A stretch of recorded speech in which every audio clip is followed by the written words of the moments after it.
हिन पस मंज़र में जेको हले थी पीपल्स पार्टी ऐं मुस्लिम लीग नून जे विच में जुमिलनि जी ॾे वठि, इन में वरी हिकिड़ी ख़बर इहा आई त आसिफ़ ज़रदारी साहिबु जेको आहे मोहसिन नक़वी जेके इंटीरियर मिनिस्टर आहिनि, उन खे कॉल करे वरितो आहे कराची ऐं ज़रियनि दावा आहे त इहो ई पस मंज़र आहे त हीउ जेको हले पई ॿिन्ही जे विच में चपकलश पीपल्स पार्टी ऐं नून लीग जे विच में, उन लाइ मोहसिन नक़वी खे सॾियो वियो आहे।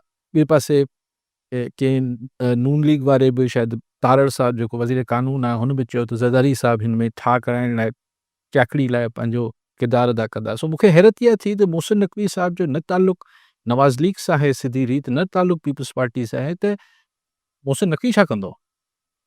पोइ शायदि उहा ई ॻाल्हि थिए पई त मोहसिन नक़वी साहिबु जिन्हनि हल्कनि जी नुमाइंदगी करे थो, शायदि अगरि ईअं ॻाल्हि आहे त हुन खे हिन ई मसइले लाइ ज़रदारी साहिबु सॾु कयो आहे, त पोइ माना हुननि हल्कनि खे शायदि ज़रदारी साहिबु चाहिनि था त हू पंहिंजो रोल प्ले कनि ऐं मरियम नवाज़ ऐं पंजाब गवर्नमेंट जी जेका ॿोली आहे हुनखे थधो कनि।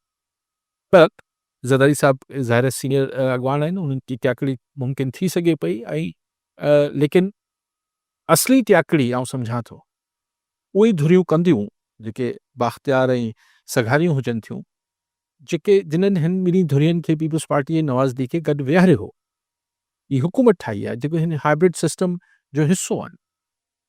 त सवाल इहो आहे त छो पियो एतिरी ॻाल्हि वधे? हाणे में पीपल्स पार्टी वारनि जो इल्ज़ाम आहे त बेसिकली ही जेको शहबाज शरीफ़ ऐं नवाज़ शरीफ़ साहिब जे विच में को इख़्तिलाफ़ आहे ऐं मरियम नवाज़ जेको कुझु करे पई, उन सां पीपल्स पार्टी ज़ाहिर रद्दमल ॾींदी, रद्दमल ॾेई पंजाब हुकूमत जो छा थी करे सघे पीपल्स पार्टी?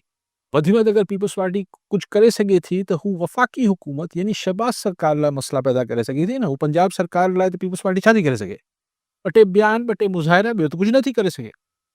असल मसइलो जेको श्री रहमान साहिबा बि अॼु धमकी ॾिनी, कुझु ॾींहं पहिरीं नवीद कमर साहिब बि टियों ॾींहुं चयो त असांखे लॻे थो त अपोज़िशन जे बेंचनि में वेहणो पवंदो। माना मसइलो मरियम नवाज़ जे बयाननि जे करे अगरि थियो त कंहिंजे लाइ थींदो? वफ़ाक़ी हुकूमत में केरु आहे? शहबाज शरीफ़ साहिबु प्राइम मिनिस्टर आहे। त अॼु श्री रहमान साहिबा बि चयो असांखे फॉर ग्रांटेड न वठो। मक़सदु इहो आहे त हिन में जेका कॉन्स्पिरेसी थ्योरी पीपल्स पार्टी वारा त बरमला कुझु वज़ीर साहिबान चयो आहे बयाननि में बि त ही बेसिकली जेको झेड़ो आहे उहो नवाज़ शरीफ़ ऐं शहबाज शरीफ़ जी लॉबीज़ जो हले पियो। इंटरनल जहिड़ो आहे असांखे सराहत पऊं त यानी एतिरो उकसायो पियो हिन पीपल्स पार्टी खे जो आख़िर में चिड़ी करे वफ़ाक़ी हुकूमत सां पंहिंजी कोलैबोरेशन या पंहिंजो इतिहाद टोड़े छॾे त पोइ ॾचो कंहिंजे लाइ थींदो? शहबाज सरकार लाइ थींदो। लेकिन आउं हिन ॻाल्हि खे ईअं एतिरो सवलो नथो सम्झां। सबबु आहे छाकाणि त एतिरी 2 ऐं 2 4 सभिनी खे ख़बर आहे। जी 2 ऐं 2 4 छा आहे? ऐं सोली करे ॻाल्हि करे वठां। अगरि पीपल्स पार्टी शहबाज सरकार लाइ मसइलो पैदा करे थी, मिसाल अवल त पर चलो मसइलो पैदा करे थी, ईअं पाण हिकिड़े मफ़ूज़े ते ॻाल्हायूं त वफ़ाक़ी सरकार में सिर्फ़ु शहबाज शरीफ़ त स्टेक होल्डर न आहे न। ऑब्वियसली असांजी सघारी कुवतूं बि आहिनि। त ॻाल्हि हुननि खे बि न वणंदी। मञी वठूं बिल्कुलु सफ़ा पाण हिकिड़ो छह कयूं ॻाल्हि खे पीपल्स पार्टी त वफ़ाक़ी हुकूमत हली वई, नो कॉन्फिडेंस अची वई, कुझु थी वियो, अलिफ थी वियो, त पोइ छा मरियम नवाज़ जी पंजाब में हुकूमत हलंदी छा? न पोइ त का बि न। ठीकु आहे। अच्छा, सिर्फ़ु मरियम नवाज़ जो मसइलो त न आहे, पोइ सिंध में जा पीपल्स पार्टी जी हुकूमत हलंदी छा? पोइ त माना सिस्टम या त मोकिलाए ॾींदो ऐं गैर सिविलियन पूरो सेटअप ईंदो, या पोइ अची सघे थो मतिलबु इन ईंदो, या पोइ फ्रेश इलेक्शंस अगरि मिसाल चऊं त जमहूरियत हलणी आहे। सो ॻाल्हि एतिरी मूंखे इहा लॉजिक ईअं सम्झ में न पई अचे त आउं सम्झां थो त कुझु मञराइणो ॿियो आहे ऐं मञराइणो शहबाज सरकार खां न आहे। मञराइणो वरी सघारी कुवतनि खां ई आहे। तंहिंजे करे ही प्रेशर ओॾे ई माउंट थींदो जेके अल्टीमेटली, छाकाणि त अल्टीमेटली हिन सिस्टम खे हलाइण जी जेको ज़िमो खयल आहे, या जिन्हनि जेके सम्झनि था त ही सिस्टम हलणु खपे, उहो त सघारी कुवतूं आहिनि जेके पाण एस्टैब्लिशमेंट बि चवंदा आहियूं।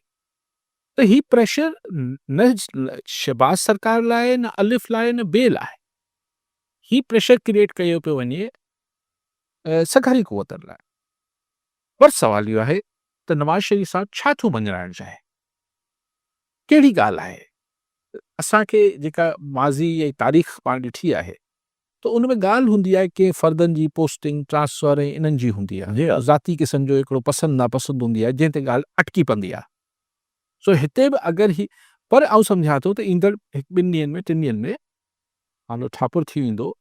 ऐं लेकिन आउं सिर्फ़ु एतिरी गुज़ारिश करणु चाहियां थो ख़ासि तरह हिन मामले में पीपल्स पार्टी इहो न पई चए त पंजाब हीअं पियो करे, जेका ॻाल्हि हुजे माण्हू करे।